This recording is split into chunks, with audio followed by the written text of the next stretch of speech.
Então, muito boa tarde a todos, colegas. Boa tarde. Obrigada por se terem inscrito e por estarem presentes. É sempre, certamente, uma mais-valia o tema tratado e com a preciosa colaboração do nosso colega Dr. João Vilas Boas Sousa. Antes de mais, gostávamos, nomeadamente em nome da Delegação de Matosinhos da Ordem dos Advogados, de agradecer a disponibilidade do Dr. João Vilas Boas, que acedeu gentilmente ao nosso convite. O Dr. João Vilas Boas é advogado, é formador, é mestre em Direito do Trabalho e pós-graduado em Gestão de Recursos Humanos. Portanto, tem uma perspectiva bilateral, digamos, da relação laboral que certamente vai partilhar aqui connosco.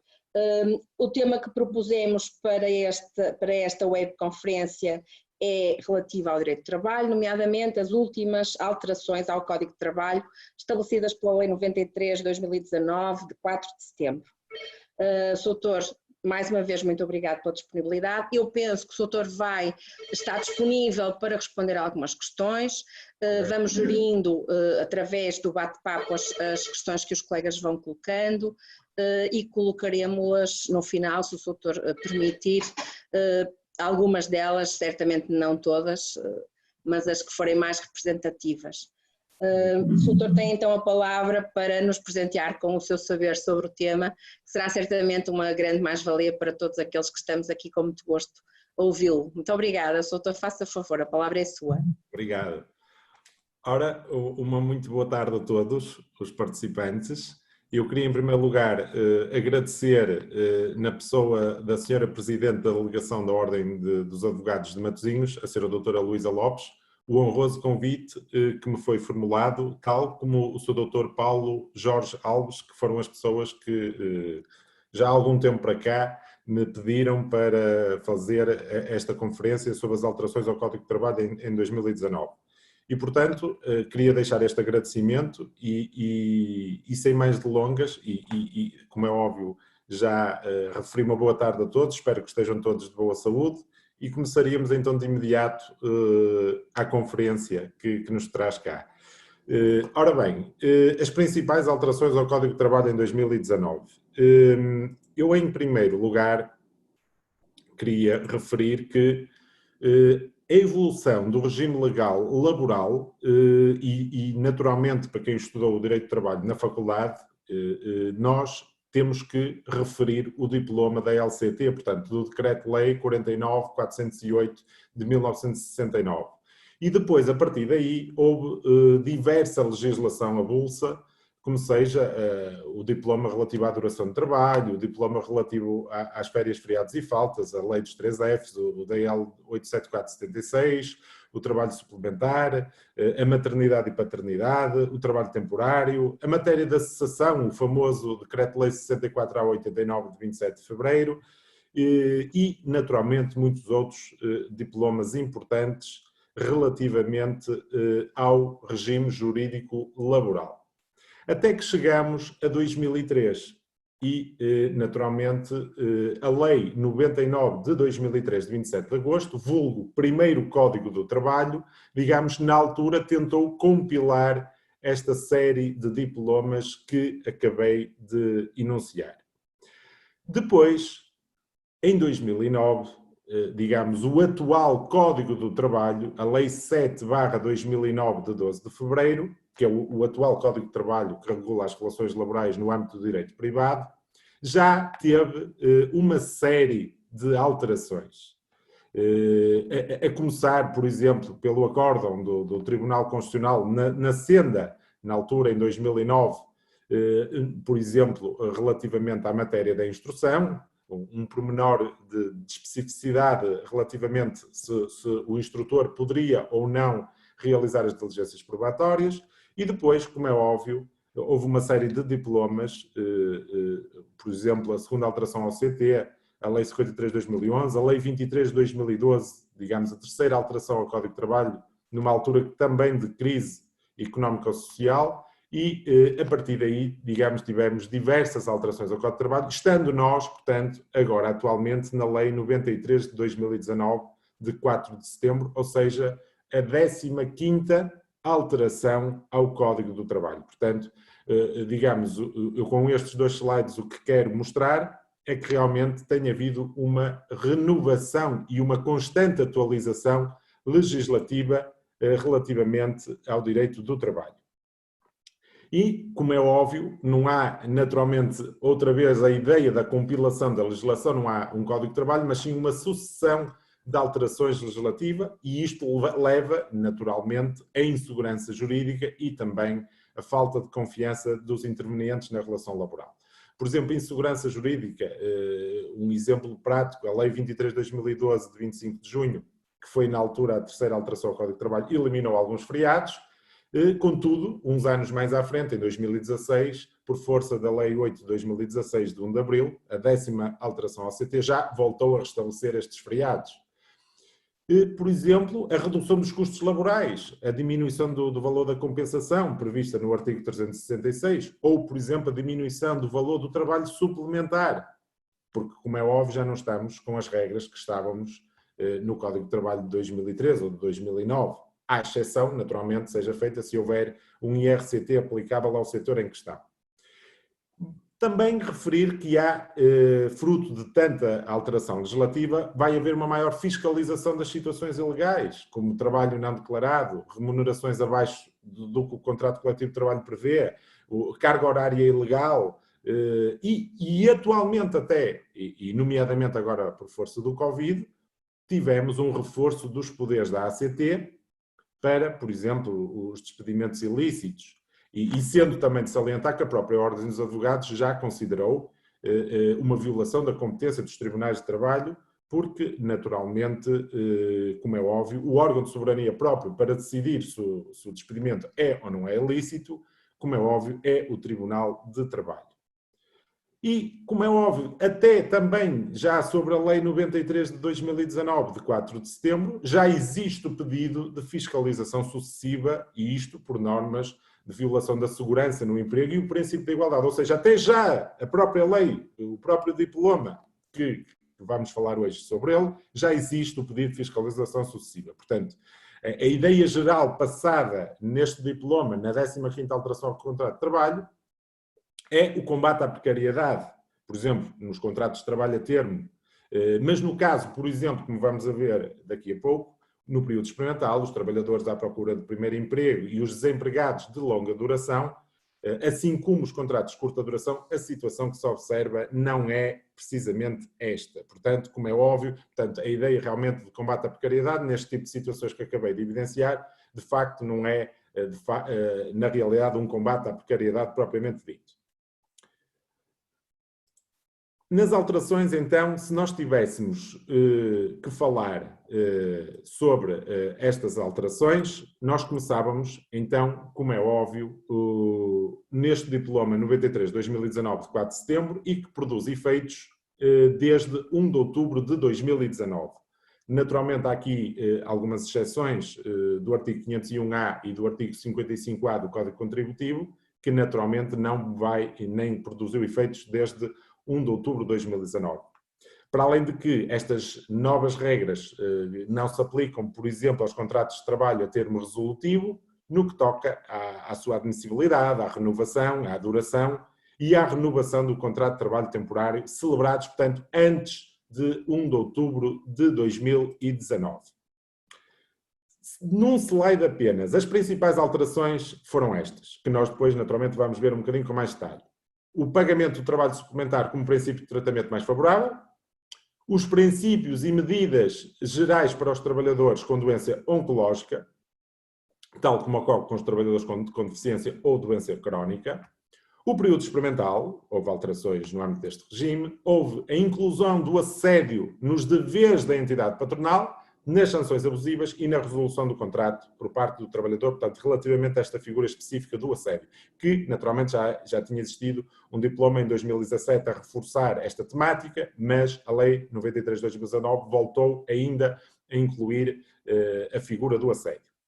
Nas horas de formação profissional anual, no contrato de trabalho a termo, no contrato de trabalho de curta duração, no trabalho intermitente, no trabalho temporário, no banco de horas, na exclusão da compensação de caducidade pela declaração do trabalhador, portanto, vai-se eliminar aqui uma discussão antiga na doutrina, o despedimento por extinção do posto de trabalho, há aqui uma alteração relativamente aos prazos, e na contratação coletiva. Portanto, o resumo das principais alterações deste diploma foram, de facto, estas que nós acabamos de mencionar.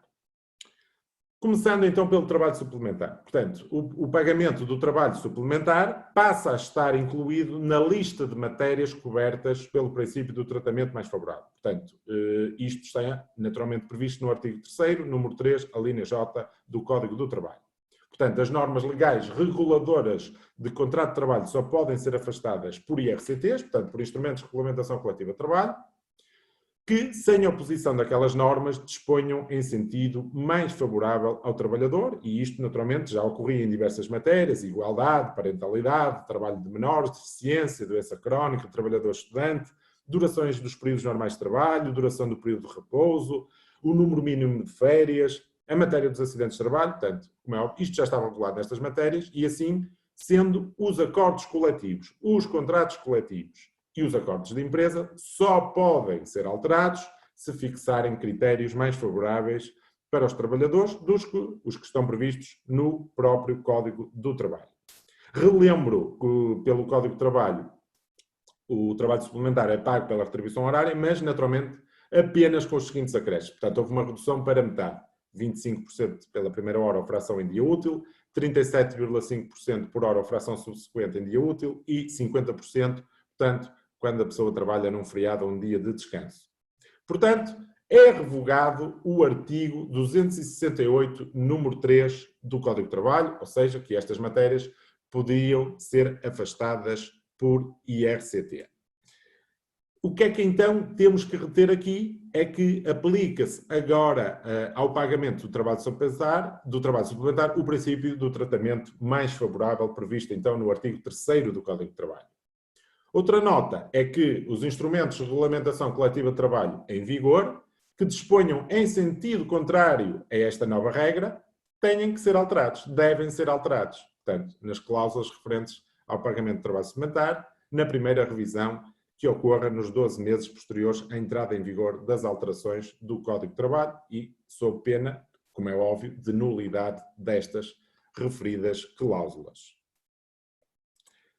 Relativamente ao trabalhador com doença oncológica.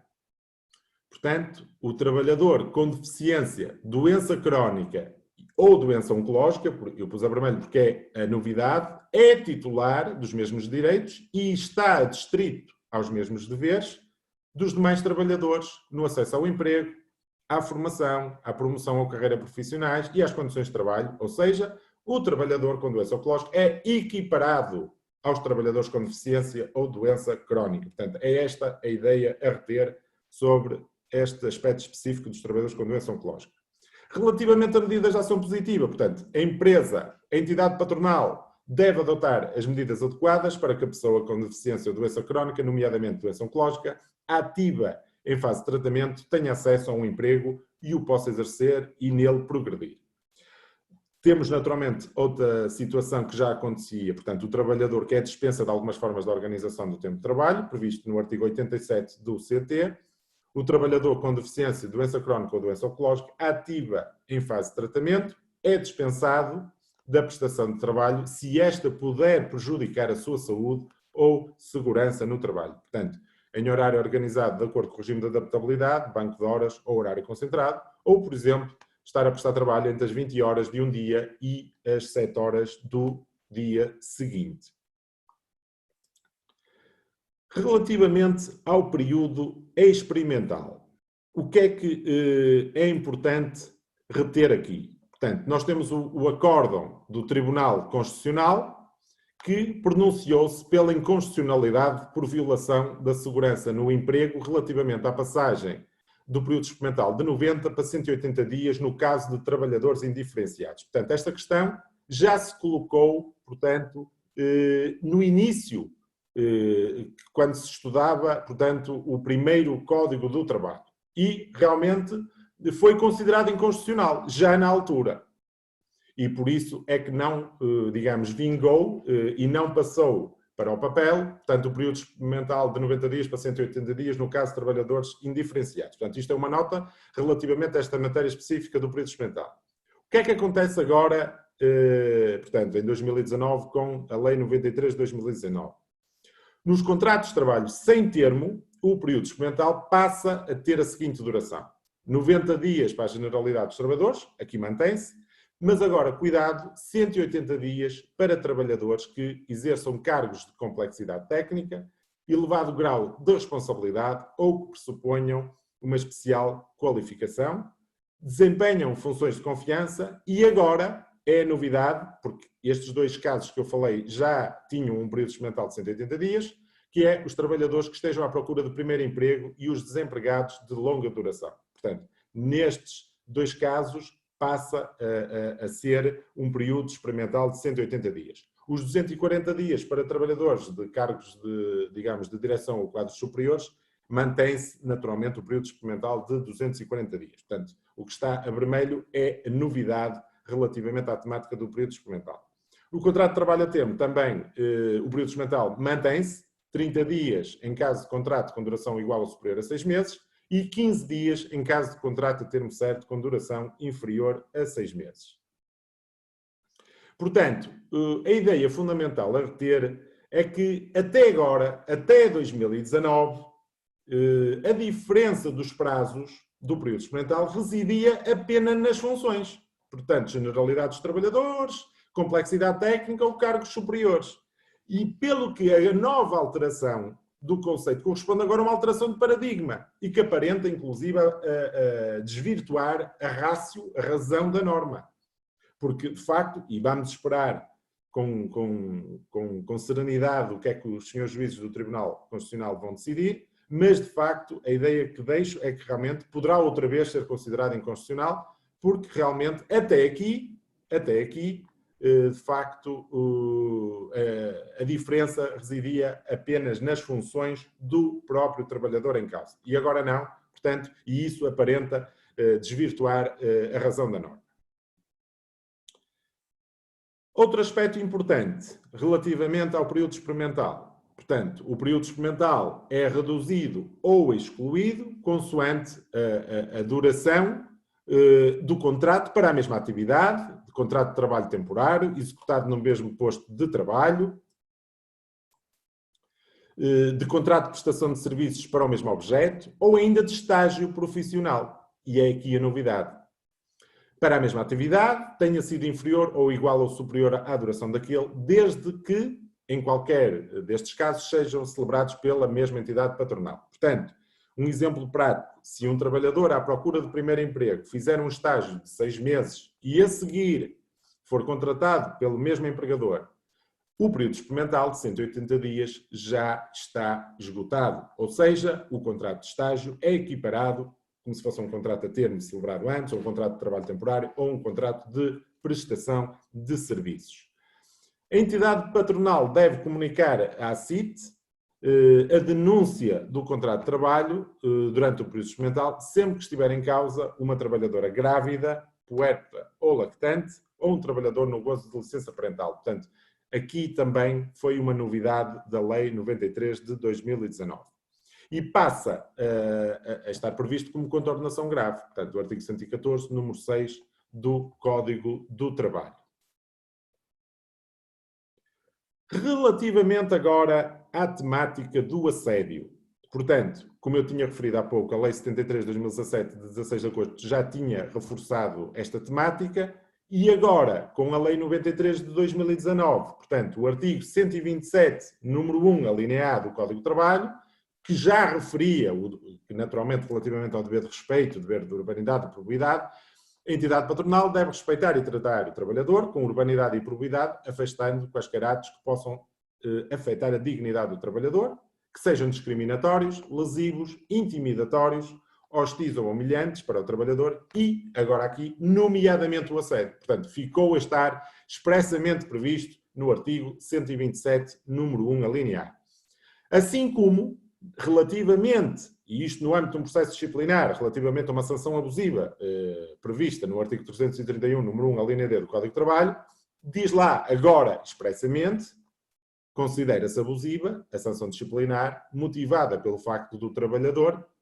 ter alegado ter sido vítima de assédio ou ser testemunha em processo judicial e ou contraordenacional de assédio. Portanto, como é óbvio, passa a uma contraordenação muito grave, quando antes era apenas grave, e fica no elenco das sanções abusivas a temática do assédio. Outra novidade também relativamente à temática do assédio, prevista agora no artigo 394, número 2, a linha B do CT, relativamente à justa causa da resolução do contrato. Portanto, constitui justa causa da resolução pelo trabalhador a violação culposa de garantias legais ou convencionais, designadamente a prática de assédio. Lá está a inclusão expressa à temática do assédio, praticada pelo empregador ou por outros trabalhadores, porque naturalmente não existe só apenas o assédio vertical, mas também o assédio horizontal. Relativamente agora à formação profissional. Portanto, o trabalhador tem direito em cada ano a um número mínimo de 40 horas de formação profissional ou, sendo contratado a termo, por período igual ou superior a 3 meses, a um número mínimo de horas proporcional à duração do contrato nesse ano. Antes de 1 de outubro de 2019, portanto, era apenas 35 horas de formação por ano que eram exigíveis a cada trabalhador. Portanto, a diferença é de passar as 35 para 40 horas de formação profissional anual.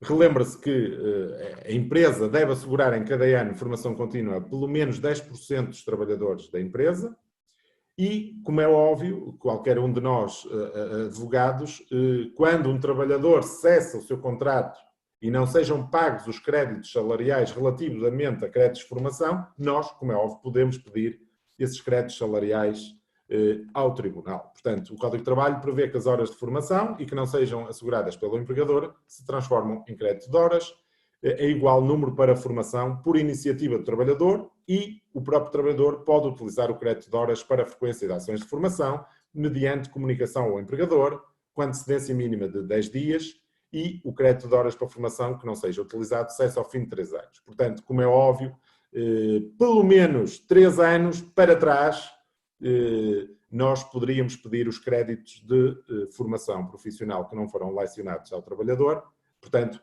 contra o empregador. Contratos de trabalho a termo. Regime do termo resolutivo.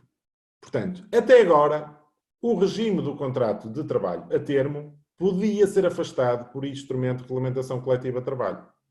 Com exceção, naturalmente, de algumas alíneas, a linha B do número 4 do artigo 140, substituição direta ou indireta de trabalhador em relação ao qual esteja pendente em juízo uma ação de apreciação da licitude do seu despedimento e, relativamente ao artigo 148, os prazos de duração máxima do contrato de trabalho a termo. O que é que acontece? Portanto, a partir de 1 de outubro de 2019, o regime do contrato de trabalho a termo não pode ser afastado por instrumento de regulamentação coletiva de trabalho. À exceção dos fundamentos para a celebração do contrato, previstos no artigo 140, número 2 do Código de Trabalho, e das regras elencadas no artigo 145, portanto, relativamente à preferência e na admissão no contrato sem termo, quando, naturalmente, ele exercia as mesmas funções, portanto, funções idênticas. Relativamente à admissibilidade para a celebração, portanto, agora o artigo 140. Até agora, o contrato de trabalho a termo só podia ser celebrado para satisfação de necessidades temporárias e pelo período estritamente necessário à satisfação desta necessidade. O que é que acontece a partir de 1 de outubro de 2019? O contrato a termo só pode ser celebrado para satisfação de necessidades temporárias, objetivamente definidas pela entidade empregadora, portanto isto não estava na lei, e apenas pelo período estritamente necessário à satisfação dessas necessidades. Ou cada vez mais as regras estão a apertar no que diz respeito à admissibilidade para a celebração de um contrato de trabalho a termo resolutivo. Relativamente à duração do contrato, portanto, até agora, 18 meses no caso de pessoa à procura de primeiro emprego, 2 anos no caso de desempregados de longa duração e lançamento de uma nova atividade e 3 anos, portanto, nos demais casos. Eram estas as regras da duração do contrato. Agora, a duração máxima acumulada de um contrato de trabalho a termo certo, incluindo renovações, baixa de 3 anos para 2 anos. Onde é que isto está? No artigo 148, número 1 do Código do Trabalho. A duração máxima do contrato de trabalho a termo incerto passa para 4 anos, quando antes eram 6 anos. Portanto, onde é que está previsto? Artigo 148, número 5 do CT. Portanto, termo certo de 3 para 2 e termo incerto de 6 passa para 4 anos. Tempo total das renovações. As renovações deixam de poder exceder o tempo do primeiro contrato. Por exemplo, um contrato de trabalho a termo certo de 1 ano, renovável por mais 1 ano, contudo, num contrato de 9 meses, podemos fazer 3 renovações, 3, 6, 9, mas estas não podem fazer mais do que os 9 meses, ou seja, a duração do contrato inicial. Nós antes podíamos fazer renovações por período diferente. E até por um período superior. Ou até cada renovação poderia ter a duração do contrato inicial. Só que nós agora temos uma regra que as renovações deixam de poder exceder o tempo do primeiro contrato.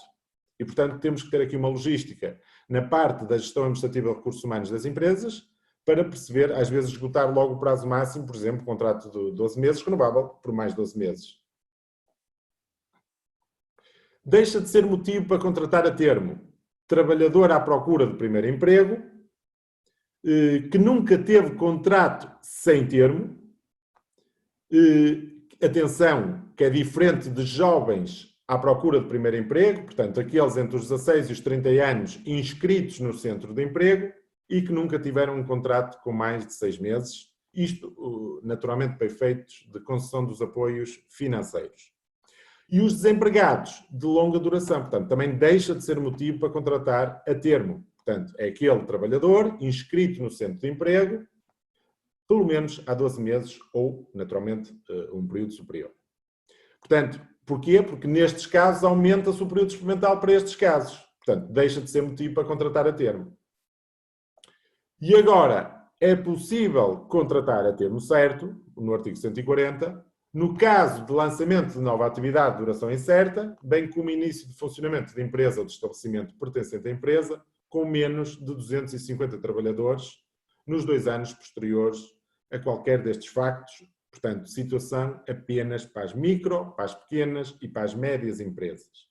Porque antes o limite era de 750 trabalhadores, ou seja, grandes empresas. E agora deixou de estar previsto esta possibilidade para as grandes empresas. Portanto, é outro artigo que naturalmente foi alterado. E assim como também é possível agora contratar a termo certo os desempregados de longa duração. Pessoas com 45 anos inscritas no Instituto de Emprego e Formação Profissional há 25 meses ou, naturalmente, ou mais tempo. Portanto, situação que está expressa no Decreto-Lei 72 de 2017, de 21 de junho. Portanto, estas duas situações agora novas, onde naturalmente podemos contratar a termo certo, previsto no artigo 140 do Código do Trabalho. Relativamente agora ao Código Contributivo, no que diz respeito à penalização para quem abusa dos contratos de trabalho a termo. Situação esta prevista no artigo 55A da Lei 110 de 2009. Portanto, as empresas que contratem a termo certo, acima do que é permitido no setor onde operam, terão de pagar uma taxa que terá aplicação progressiva. A taxa progressiva até um máximo de 2% e a forma de progressão será definida por decreto regulamentar. Na prática, esta taxa começa a ser cobrada em 2021 e as empresas têm um prazo de 30 dias para pagar. Mas a ver, vamos esperar pelo decreto regulamentar. A taxa será aplicada quando as empresas ultrapassem a média de contratos a termo previsto em cada setor e será variável. Portanto, quanto maior o número de trabalhadores, A prazo, a empresa estiver acima dessa média setorial, maior será a penalização à empresa. Cuidado, portanto, há sempre exceções, não são abrangidos os contratos a termo para substituição de trabalhador em gozo de licença de parentalidade ou substituição de trabalhador com incapacidade temporária para o trabalho por motivo de doença por período igual ou superior a 30 dias, ou contratos a termo por obrigatoriedade legal, por exemplo, a idade acima da idade da reforma.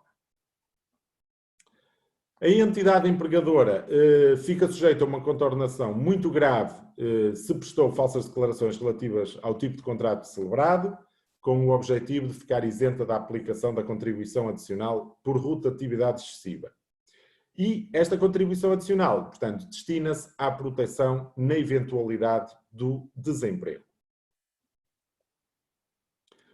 Nos contratos de curta duração, portanto, figura prevista e regulada no artigo 142 do Código de Trabalho.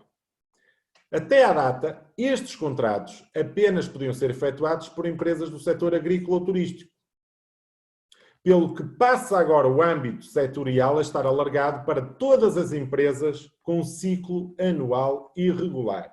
Ao fim e ao cabo, um acréscimo excepcional da atividade, cujo ciclo anual apresenta irregularidades decorrentes do respectivo mercado ou da sua própria natureza estrutural.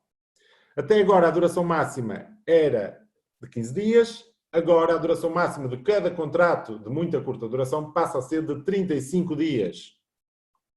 E a duração máxima acumulada da prestação de trabalho no ano civil mantém-se nos 70 dias e não está sujeito a forma escrita. Portanto, comunicação apenas à Segurança Social.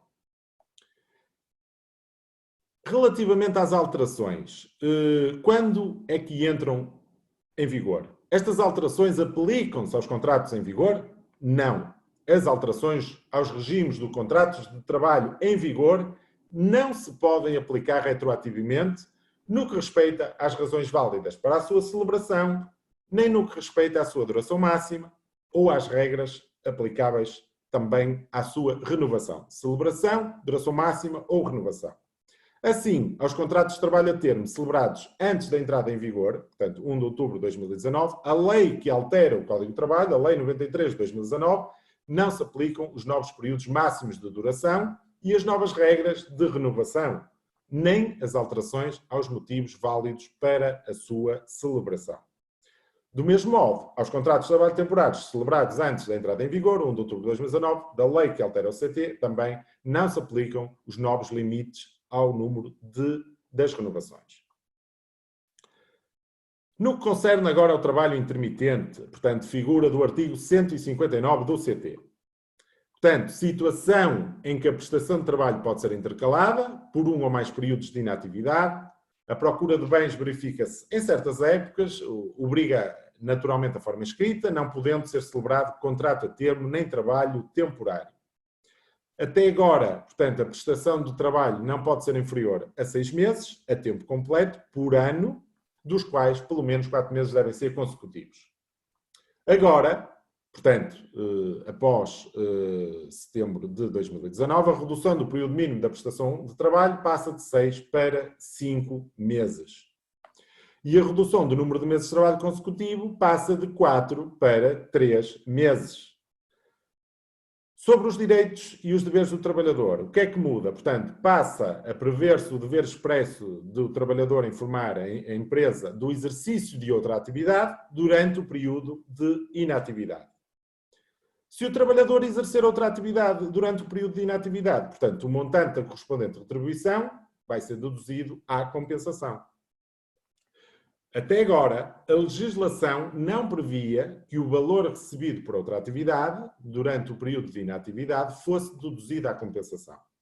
Ou seja, o trabalhador passa a ter de informar a empresa caso opte por exercer outra atividade durante o período de inatividade. Para quê? Para que o valor pago pela segunda empresa abata aos 20% da compensação por inatividade paga pela primeira.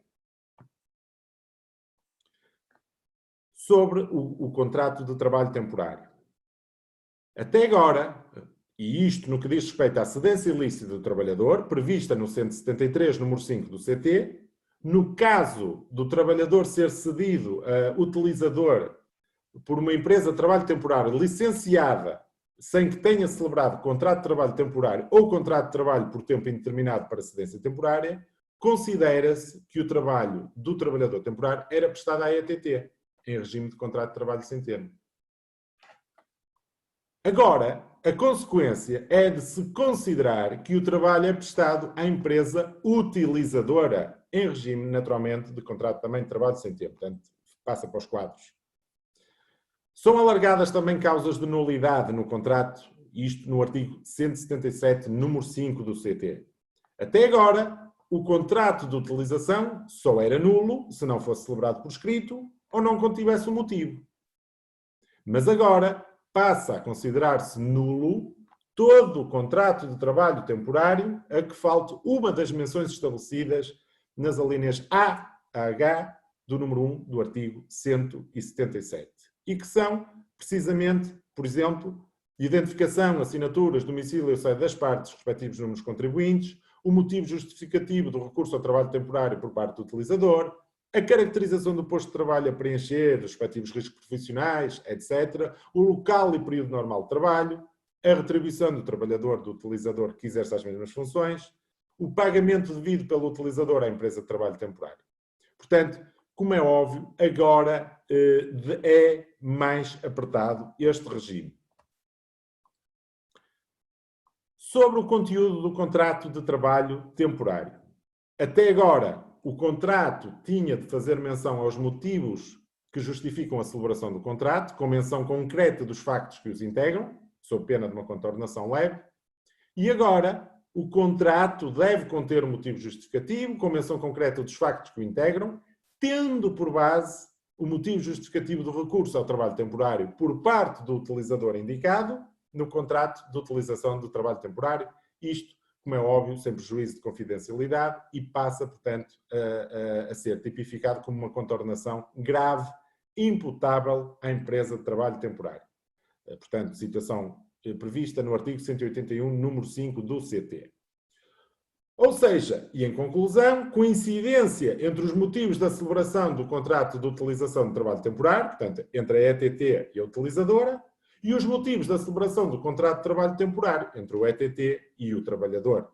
Pois, caso exista irregularidades, a empresa de trabalho temporário fica obrigada a integrar o trabalhador em regime, portanto, de contrato de trabalho sem termo. Passa a estar nos quadros. Portanto, situação do artigo 181, número 2.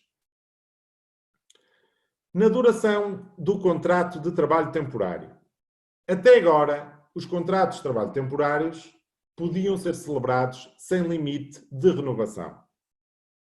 Agora passam a ter um limite máximo de 6 renovações, exceto substituição de trabalhador ausente por doença, acidente ou licenças parentais. Portanto, situação prevista no artigo 182, número 2 e 3. Sobre as condições de trabalhador temporário. Portanto, vai acontecer aqui também uma novidade, é aplicável ao trabalhador temporário o IRCT aplicável a trabalhadores do utilizador que exerçam as mesmas funções.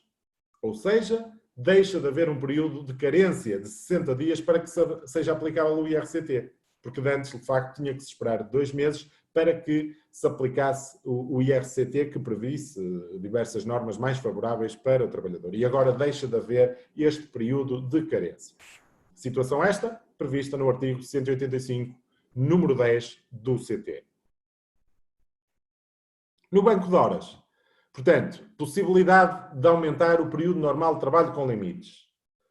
A novidade é que houve eliminação do banco de horas individual, portanto, foi revogado o artigo 208-A do CT e, portanto, os bancos de horas individuais que já estejam em vigor cessam os seus efeitos a partir de 1 de outubro de 2020. No novo banco de horas grupal, portanto, figura prevista no artigo 208-B, que se aplica a uma equipa, uma secção, uma unidade económica, tem agora naturalmente regras. O período normal de trabalho pode ser aumentado até 2 horas diárias, pode atingir as 50 horas por semana, tendo acréscimo o limite das 150 horas por ano. O empregador elabora o projeto, publicita-o junto dos trabalhadores para ser referendado. Portanto, existe referendo. Isto depois, naturalmente, regulado em legislação específica e comunica aos representantes dos trabalhadores e à própria autoridade para as condições de trabalho. Para ser aprovado, 65% dos trabalhadores têm de o votar favoravelmente. Caso o número de trabalhadores pelo projeto seja inferior a 10, o referendo é realizado sob a supervisão da ACT, para evitar abusos ou ilegalidades.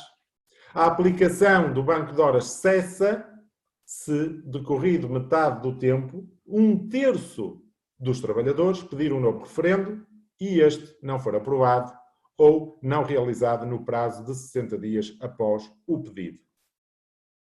O banco de horas grupal não é aplicável a trabalhador com filho menor de 3 anos que, naturalmente, não dê a sua concordância por escrito. Portanto, ele pode opor-se a este novo regime de organização do tempo de trabalho. Sobre a compensação da caducidade nos contratos de trabalho a termo. Portanto, em caso de caducidade, e por isso é que eu disse no início que se eliminou uma discussão antiga na doutrina, em caso de caducidade do contrato de trabalho a termo certo por verificação do seu termo, o trabalhador tem direito à compensação correspondente a 18 dias de retribuição base e de diuturnidades por cada ano completo de antiguidade, calculada nos termos do artigo 366. Agora, a lei diz expressamente, salvo se a caducidade decorrer da declaração do trabalhador. Portanto, para o pagamento da compensação, basta a caducidade do contrato por simples verificação do seu termo e mesmo que o contrato inicial não tenha previsto a possibilidade de renovação. Portanto, como é óbvio, quando o empregador faz operar a declaração de caducidade.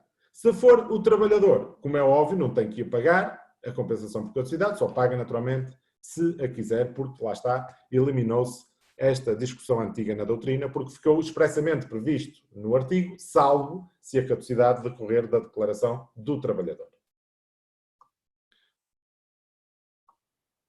No despedimento por extinção do posto de trabalho, portanto, houve uma alteração relativamente ao prazo para a emissão do parecer fundamentado sobre os motivos invocados para o despedimento, requisitos e critérios aplicados no artigo 370. Portanto, passa de 10 para 15 dias após comunicação da intenção de despedimento. A intervenção da própria autoridade para as condições de trabalho também passa de 3 para 5 dias úteis, o prazo para o trabalhador solicitar a intervenção da ACT para verificação do cumprimento dos requisitos legais impostos.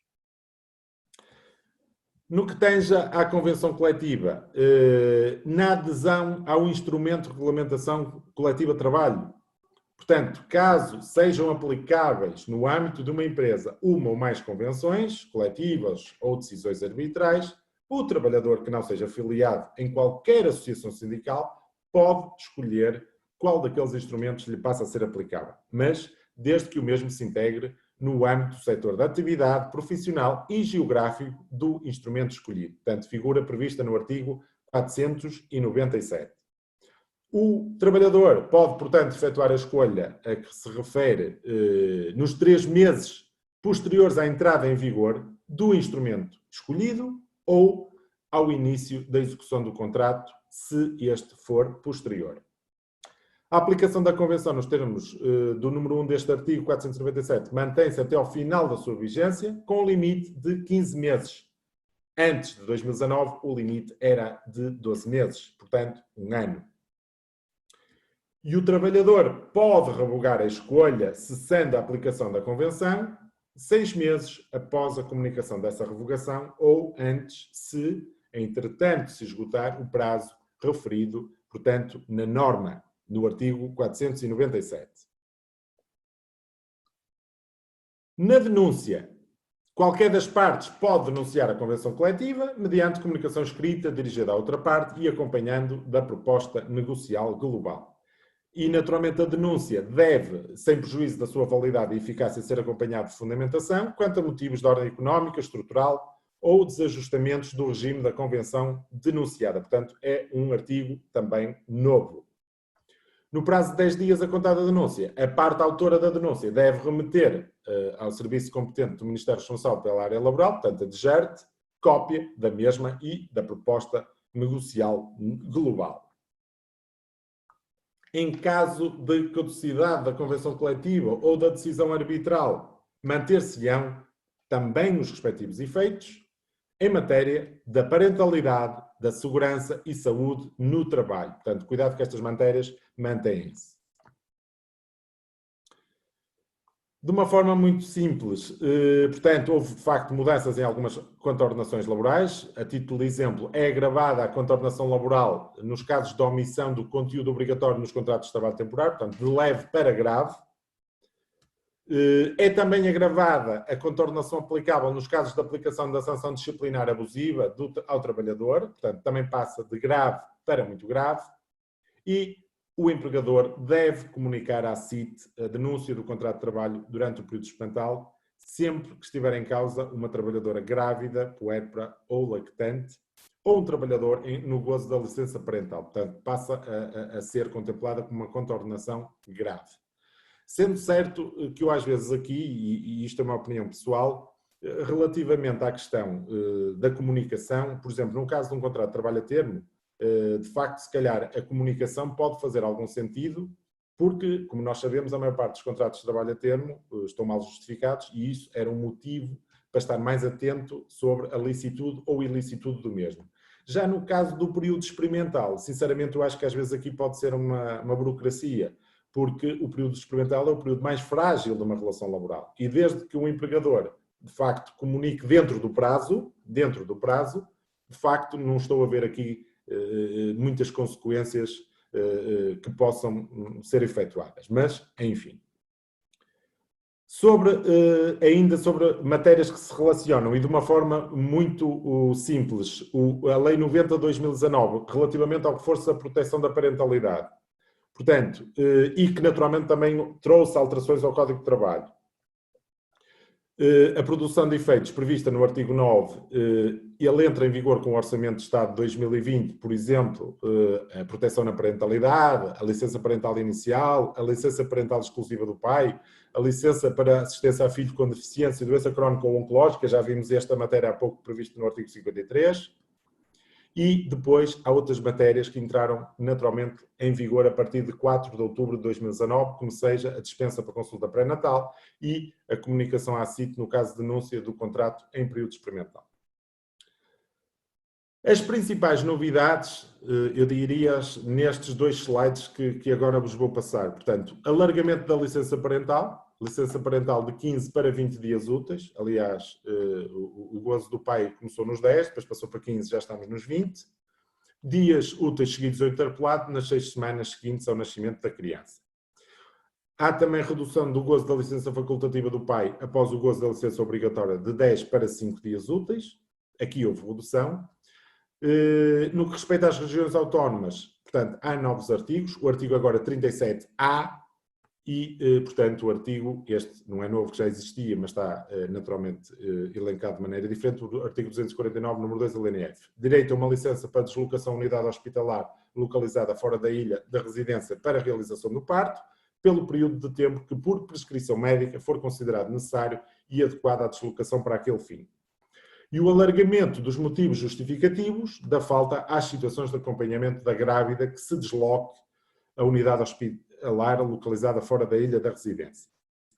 As crianças doentes do foro oncológico, portanto, artigo 53, previsão do direito a uma licença por período até 6 meses, prorrogável para assistência a filho portador de doença oncológica, a par das licenças para assistência a filho com deficiência ou doença crónica. Portanto, já vimos isto no artigo 53 do Código de Trabalho. No internamento hospitalar da criança recém-nascida, artigo 40, o aumento da licença parental inicial até ao limite máximo de 30 dias, quando se verifica a necessidade de internamento hospitalar da criança imediatamente após o período recomendado de internamento pós-parto. Nas crianças prematuras, figura 9 no artigo 40, aumento da licença parental inicial em 30 dias adicionais e por todo o período de internamento, quando o parto da criança ocorre até às 33 semanas inclusive.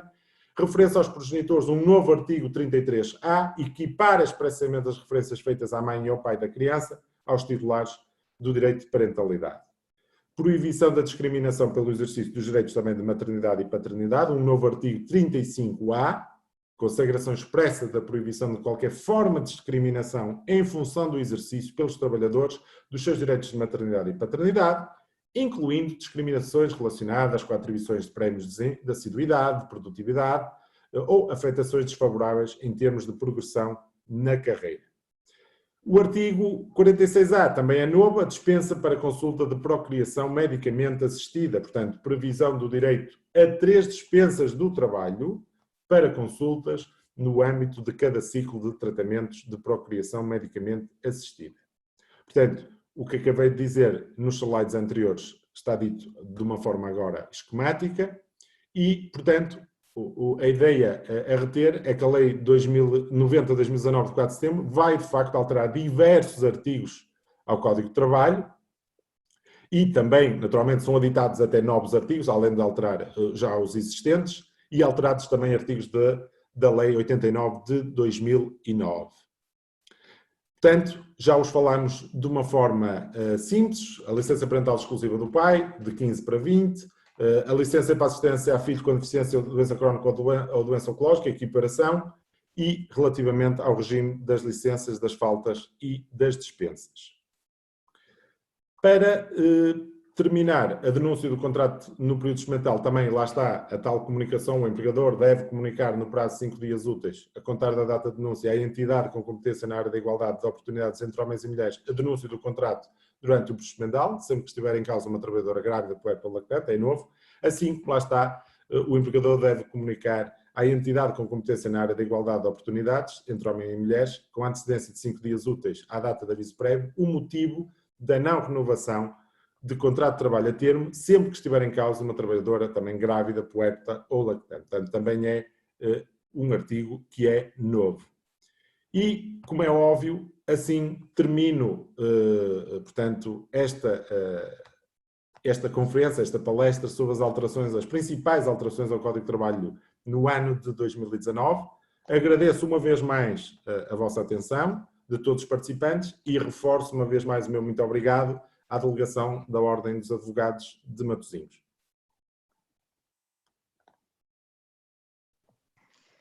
Muito obrigada, Sr. João Vilas Boas, foi um gosto ouvi-lo, aprendemos muito com os seus ensinamentos, penso que é uma opinião que a generalidade dos colegas poderá confirmar.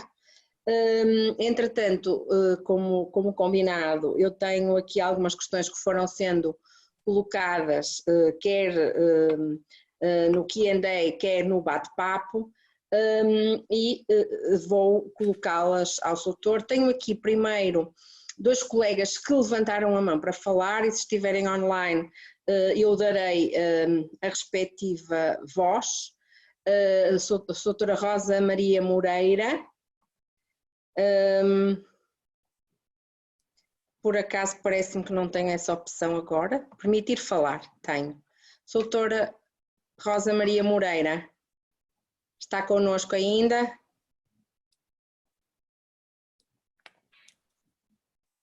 Parece-me que não. Soutor Manuel Marinho, também pediu para falar nos participantes. Está connosco, Doutor Manuel Marinho?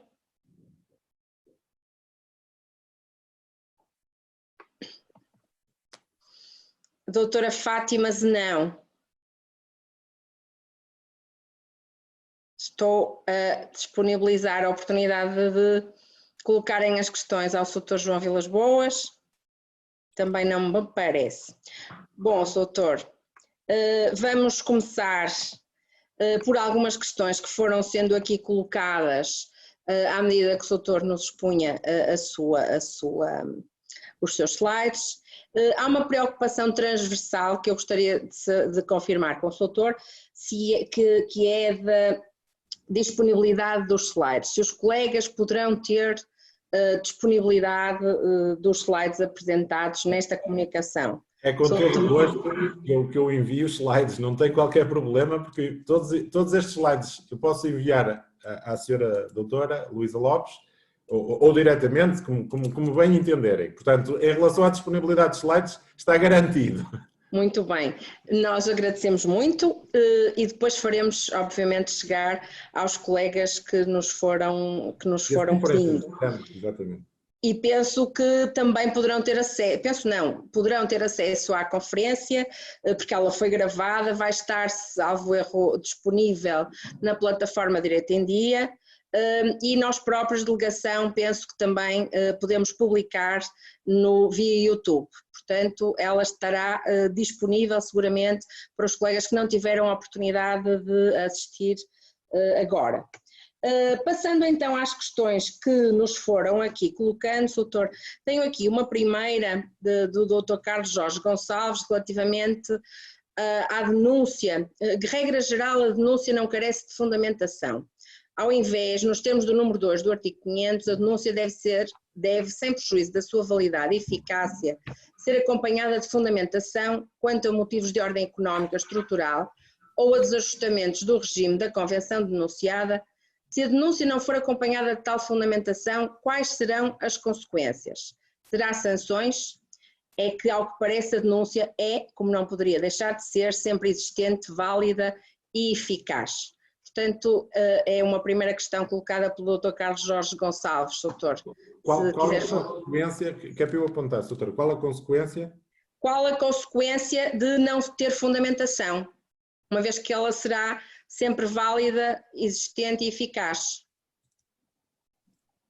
É, salvo erro, o artigo 500, número 2. Sim. Certo, mas acaba por responder àquilo que me parece mais óbvio, portanto é mais apenas uma penalização porque ela acaba por produzir efeitos sem prejuízo, o próprio artigo, sem prejuízo da sua validade e eficácia. Muito bem. O colega pergunta aqui, terá sanções? Sim, presumo naturalmente que pode perfeitamente haver sanções, agora não tenha prejuízo da sua validade e eficácia. Pois, muito bem. Espero que tenha o colega ouvido. Relativamente ainda ao mesmo colega que nos coloca aqui uma questão agora sobre a formação, um trabalhador contratado por 3 meses tem direito a 10 horas de formação?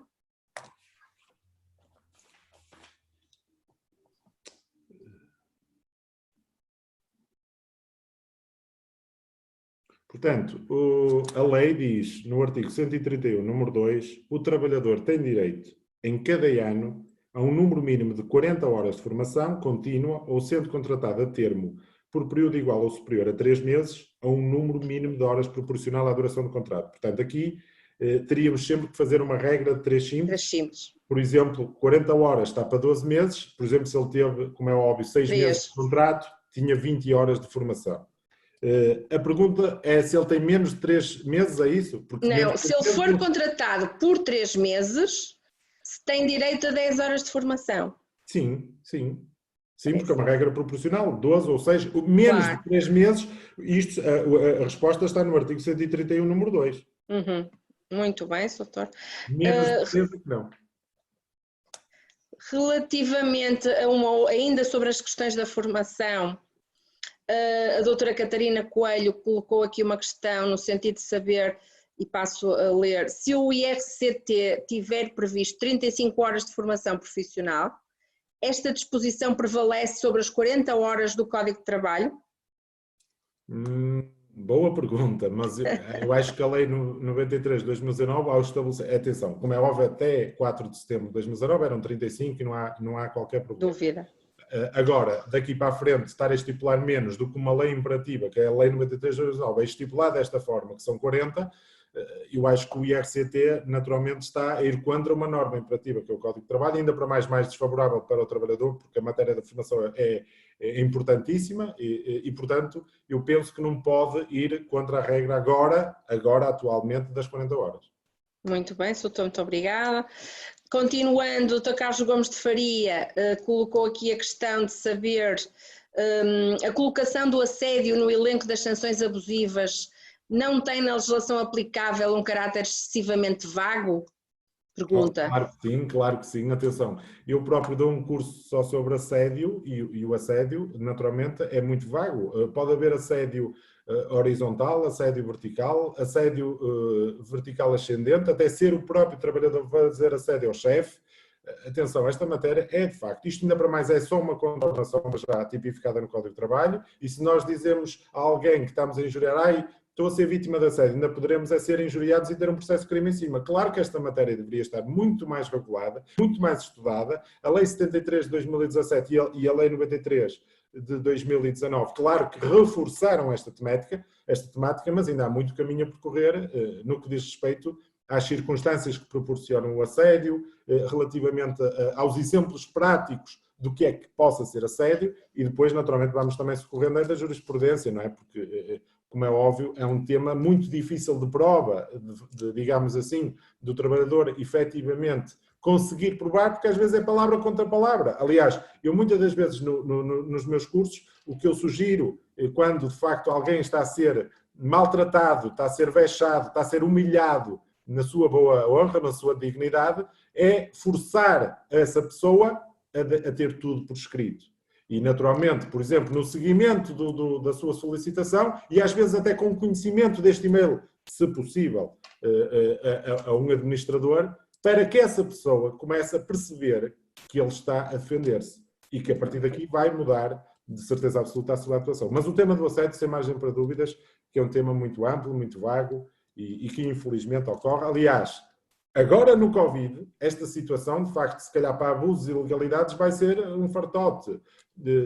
Banco de horas negativos, forçar os trabalhadores a denunciar o contrato de trabalho, forçar os trabalhadores a despedimentos sem pagamento dos créditos salariais devidos, etc, etc, etc. Portanto, cuidado, porque convém recorrer-se a um advogado. É o fundo da questão.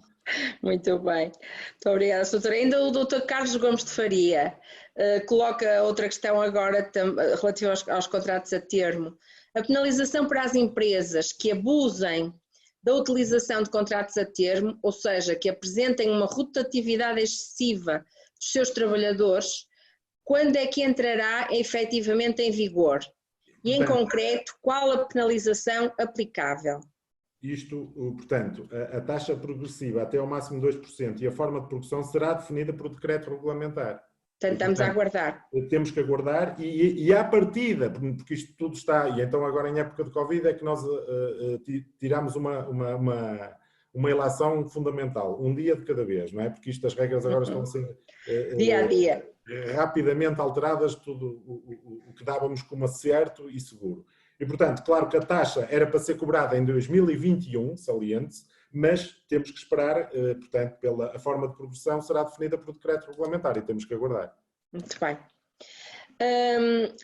Uma outra questão agora, doutor, do Dr. Amílcar César Fernandes, relativamente ao contrato de trabalho temporário.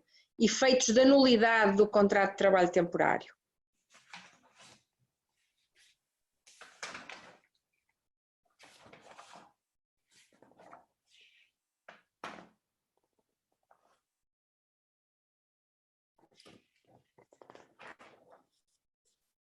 Mas qual é a dúvida em concreto? O colega colocou aqui só, mesmo assim, efeitos da nulidade de contrato de trabalho temporário, presumo que a lei disponibiliza o elenco das consequências da nulidade, digo eu. Eu estou a rever outra vez portanto, o slide do contrato de trabalho temporário. Portanto, até agora o contrato tinha de fazer menção aos motivos que justificam a celebração do contrato com menção concreta dos fatos que o integram sob pena de uma contornação leve. E agora o contrato deve conter um motivo justificativo, com menção concreta dos factos que o integram, tendo por base o motivo justificativo do recurso ao trabalho temporário por parte do utilizador, indicado no contrato de utilização, sem prejuízo de confidencialidade e sob pena de contornação grave. Ou seja, há uma coincidência entre os motivos da celebração do contrato de utilização de trabalho temporário, portanto, ETT e utilizador, e os motivos da celebração do contrato de trabalho temporário ETT-trabalhador. Pois, caso existam irregularidades, a empresa de trabalho temporário fica obrigada a integrar o trabalhador em regime de contrato de trabalho sem termo. E esta figura está prevista no artigo 181, número 2. Muito bem, doutor. Agora, relativamente ao período experimental, temos aqui também algumas questões. Relativamente, eu não tenho aqui a identificação da colega, JE, sobre o período experimental, gostaria de saber qual a interpretação do colega sobre o prazo de comunicação à CIT, a quando da denúncia do contrato no período experimental e a que se refere o artigo 114.5. 5 dias a contar da denúncia efetiva, antes da produção dos efeitos da denúncia, da comunicação, portanto, o momento da contagem, a partir do qual se inicia a contagem do prazo, portanto, para a comunicação. O artigo 114 estipula expressamente que o empregador deve comunicar no prazo de 5 dias úteis a contar da data da denúncia à CIT, a entidade com competência na área da igualdade de oportunidades entre homens e mulheres, a denúncia de contrato de trabalho durante o período experimental, sempre que estiver em causa uma trabalhadora grávida, puérpera ou lactante, ou um trabalhador no gozo de licença parental. Portanto, no prazo de 5 dias úteis a contar da data da denúncia. E qual era agora a questão específica? Que a questão era se da denúncia efetiva, se antes da produção dos efeitos da denúncia, portanto, da comunicação da denúncia. Ou seja, os 5 dias contar-se-ão, segundo eu estou aqui a perceber desta questão, a pergunta é 5 dias a contar da denúncia efetiva, antes da produção dos efeitos da denúncia? Aparenta, isto como é óbvio, claro, por segurança jurídica e comuniquem antes, mas aparenta pela norma a contar da data da denúncia. Ou seja, depois da data da denúncia ainda tem 5 dias úteis para comunicar à CIT. Agora, sabemos bem que a segurança jurídica, aprendemos nos bancos da faculdade, se nós quisermos antes, ou naturalmente, ou no próprio dia em que se faz a denúncia, perfeito, não há problema, mas aparenta aqui a contar da data da denúncia. Então, daqui para a frente, teríamos 5 dias úteis para comunicar à CIT. Muito bem. Não estou a dizer que eu sugiro que façam isto. Estou a dizer que aparenta pela leitura, interpretação literal da norma, que assim o seja. Certo. Relativamente ainda aqui a uma questão da formação profissional, pergunta uma colega que também não consigo ter aqui a identificação, apenas tenho JE. Sobre formação profissional, um contrato anterior a 1 de outubro de 2019, mas certo, que cessa, por exemplo, em dezembro de 2019, sem qualquer formação profissional ministrada, tem direito, em seu entender, a 35 horas ano, mesmo em 2019, certo? Pergunta então a colega. Vamos lá ver. Ou seja, sim, sim. Não tem efeitos retroativos, portanto, tudo até outubro de 2019, portanto, era sempre 35 horas por ano. A partir daí é que a situação, como é óbvio, se poderia colocar. Eu, de facto, esta questão já me foi colocada. Há quem entenda, digamos, porque são 35 horas por ano, e então era relativamente ainda ao ano de 2019, ainda seriam as 35. Eu não vou estar aqui com uma interpretação, está correto ou está errado. E claro que as 48 horas, ano seria a partir daí para a frente. E como é óbvio, 2020 já teria direito a 40 horas, 2019 só teria direito às 35. Agora, podemos também ir ao excesso, se calhar dizê-lo, que a partir de uma regra de 3 simples, a partir de outubro de 2019 até dezembro de 2019, fazer ali uma regra de 3 simples das 40 horas nesses apenas 3 meses, que sinceramente, pronto, também não é por aí que vai ter mundos e fundos de dinheiro, o trabalhador, de certeza absoluta. Mas pronto, quer dizer, pode perfeitamente só correr. Outra questão, doutor, e vamos respondendo até o doutor entender que está disponível, porque são várias aqui. Tenho uma outra aqui do Dr. Carlos Jorge Gonçalves, relativa ao artigo 497, número 1, e pergunta o doutor, caso sejam aplicáveis no âmbito de uma empresa uma ou mais convenções coletivas ou decisões arbitrais, o trabalhador que não seja afiliado em qualquer associação sindical pode escolher qual daqueles instrumentos lhe passa a ser aplicável, desde que o mesmo se integre no âmbito do setor de atividade profissional e geográfico do instrumento escolhido. Esta disposição não vem pôr em causa o direito coletivo, ou pelo menos a importância das associações sindicais com o desincentivo à afiliação? Outra pergunta muito bem colocada. Vamos lá ver. Isto para relativamente à questão do âmbito e do princípio digamos, da filiação, isto de facto é uma matéria que já de si não é fácil de compreensão, porque, digamos, o princípio geral para que se aplique sem margem para dúvidas um contrato coletivo de trabalho entre um empregador e um trabalhador, nós temos que nos socorrer do princípio geral previsto no 496 número 1, que é o princípio da dupla filiação, e que normalmente é raro ocorrer, que é o trabalhador estar filiado numa associação sindical e o empregador estar filiado numa associação patronal. E aí não haja dúvidas que se aplica então o CCT-A. Agora, por vezes, claro que pode haver de facto dúvidas e até concorrência de IRCTs, ser potencialmente aplicáveis diversos IRCTs. Relativamente à questão que colocou da um possível desfiliação sindical, é possível, porque repare, nós não nos podemos esquecer que depois há portarias de extensão. E, portanto, nós às vezes, no limite, nem sequer precisamos estar filiados. E com todo o respeito pelos sindicatos, não é isso. Cada um faz bem o seu trabalho. Eu não estou a criticar absolutamente nada. Estou a dizer é que, às vezes, por via da existência de uma PE, nós, como é óbvio, não precisamos estar a pagar cotas, porque depois vamos, naturalmente, socorrermos no XPTO. E, portanto, como é óbvio, pode haver aí, de facto, um bocado essa ideia que o ilustre colega referiu. Muito bem. Contrato individual de trabalho, a doutora Maria de Fátima Pinto coloca esta questão.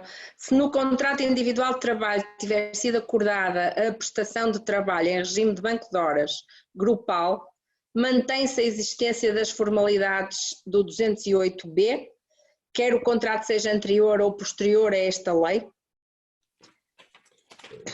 Vai ser uma questão jurídica interessante.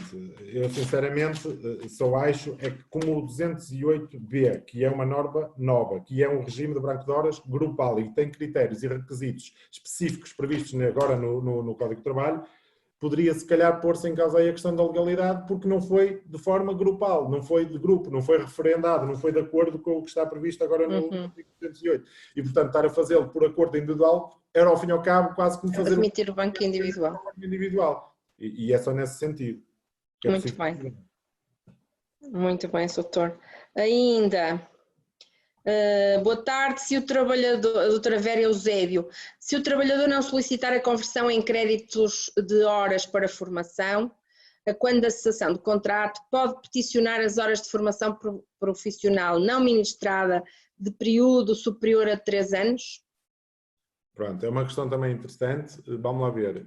Eu essa questão, e indo ao artigo, eu normalmente, até no limite, como é óbvio, nós poderíamos pedir, no limite, eu sei que há quem conteste isto, já tive nas minhas ações judiciais, o máximo dos 5 últimos anos, porque nós podemos sempre diferir 2 anos de formação. E então 3 que já são dentro da prescrição, mais os 2 de que nós podemos adiar a formação, poderíamos então no limite, digamos, teórico. Eu sei que há quem conteste isto, porque eu já tive em contestações, mas quando nós naturalmente defendemos a parte mais fraca, que é o trabalhador, podemos ir, porque claro, nós até podemos pedir 15 anos anteriores, podemos é ter um advogado atento que diz calma, que alguns já prescreveram, ou então a própria meritíssima senhora juiz ou o meritíssimo senhor juiz dizer calma, que também já tive disto, às vezes excesso de zelo também, porque isso deveria ser para a sentença e está a abrir os olhos ao advogado da parte contrária, e que diz, não, doutor, estes aqui já foram à vida, e no despacho saneador já de facto já nem nos dá hipótese de estar a defender a nossa dama, de defender o nosso cliente. Mas, de qualquer forma, pelo menos os últimos 3, sem margem para dúvidas, podem ser requeridos, mesmo que ele não tenha solicitado. A formação é fundamental, a formação é um dever, e relativamente à questão específica que me pergunta, é o artigo 134, cessando o contrato de trabalho, o trabalhador tem direito a receber a retribuição correspondente ao número mínimo anual de horas de formação que não lhe tenha sido proporcionado, ou ao crédito de horas para a formação de que seja titular à data da cessação. Ele é titular à data de cessação, pelo menos, dos últimos 3 anos. Muito bem. Agora, doutor, ainda mais algumas questões, e eu penso que se calhar já estamos a ultrapassar a paciência do doutor. Se à data de entrada em vigor da Lei 93/2019, um contrato anteriormente celebrado com 3 anos de vigência estiver ainda com 2 anos e meio de vigência, ainda pode ser objeto de não renovação por parte da entidade patronal no prazo legal para o efeito? Eu peço desculpa, doutora, como é rebuscada, queria pô-la com calma. Doutora Paula Barreiro Nunes, então diz-nos, à data de entrada em vigor da Lei 93/2019, um contrato anteriormente celebrado com 3 anos de vigência, ou seja, suponho que seria um contrato a termo de 3 anos, estiver ainda com 2 anos e meio de vigência, portanto a faltar os 6 meses para os 3 anos pelo qual foi celebrado, ainda pode ser objeto de não renovação por parte da entidade patronal no prazo legal para o efeito.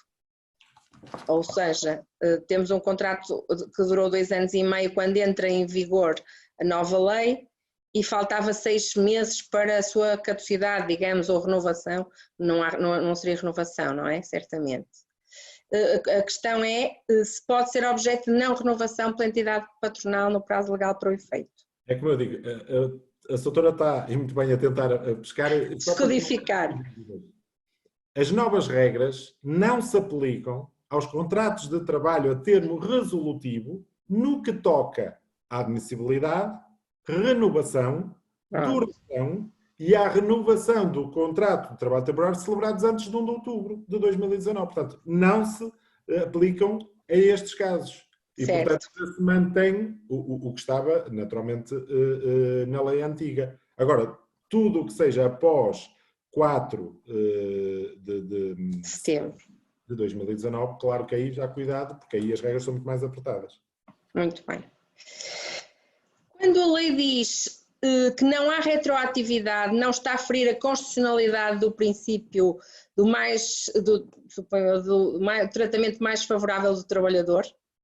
Pergunta o colega Arlindo Pinto. Mas essa não retroatividade relativamente, por exemplo, à questão, por exemplo, também dos contratos a termo? Ele fala em não retroatividade em geral, não é? Portanto, para as situações que a lei diz que não haverá retroatividade, estará a ferir a constitucionalidade do princípio do tratamento mais favorável do trabalhador? Esta questão.